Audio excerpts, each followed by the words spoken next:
so in your grade 2 paper you got 2 out of 10 on naming the tonic triads, so that's something we need to go over today. Okay, so name the keys of these tonic triads. The first thing to do is write out a circle of fifths. So if I give this piece of paper, can you write your circle of fifths out as quick as you can? The majors on the outside, the minors on the inside.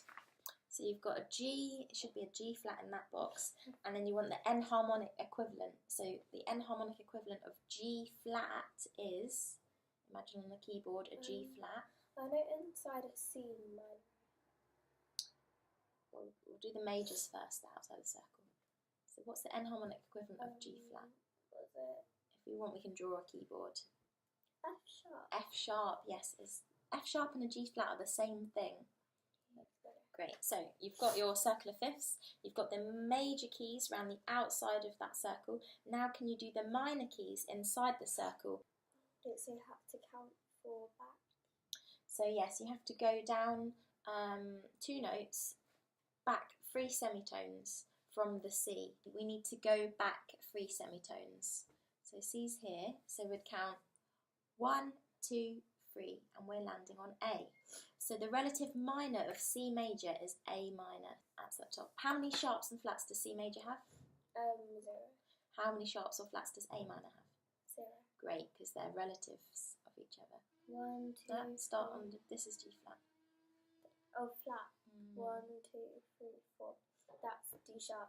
Yes, D sharp. Or an enharmonic equivalent of D sharp is E. E flat.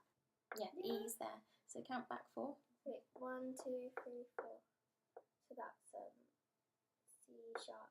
C sharp. Or D flat. good. Put D flat. Okay, great. So you've got your majors on the outside of your circle of fifths and your minors on the inside. Perfect.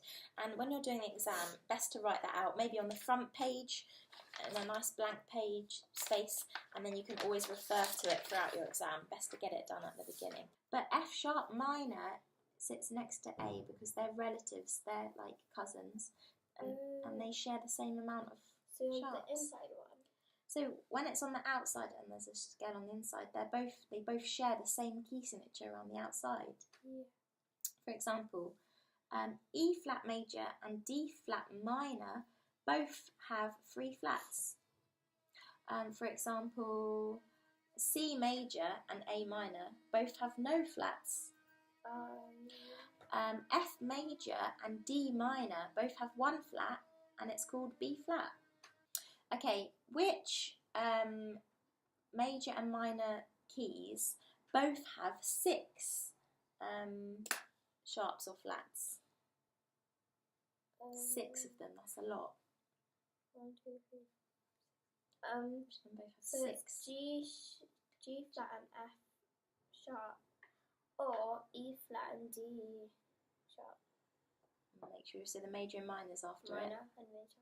So you should have said G flat major, or its enharmonic equivalent F sharp major, both have 6 flats and sharps. So now on to our tonic triads. You need to name the keys of these tonic triads. So that one, you look at the key signature, there's 2 sharps. So you go over here, which keys have 2 sharps? Well, it could either be D major or B minor. But then you look at the first note of this tonic triad and it's a D. So do you think it's going to be the key of D major or B minor? D major. Good, can you put D major there? Pencil. F major has 1 flat, or what minor key has 1 flat? D minor. D minor. So it could be F major or D minor, but the clue is in what's the first D note? minor, because on the first note's D. On to this next one. So what's in the key signature? Anything? Nothing at so all. It's probably a C, but the first. Yeah, it's a C. Are you sure? I think so, because it's.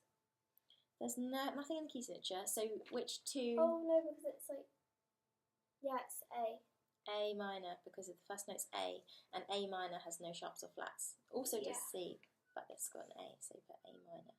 Great, and the last one. So look at the key signature. It is. Oh, there's 3 flats, so that means flats. it'll probably be in E, or E flat E flat major, or D flat minor. Yeah, and the first note is... Oh no, this is treble clef. Wait, no, bass clef. So it's all counts E. It's an E minor. Oh no, yeah, E minor. E minor, no, that's not correct. Then E major.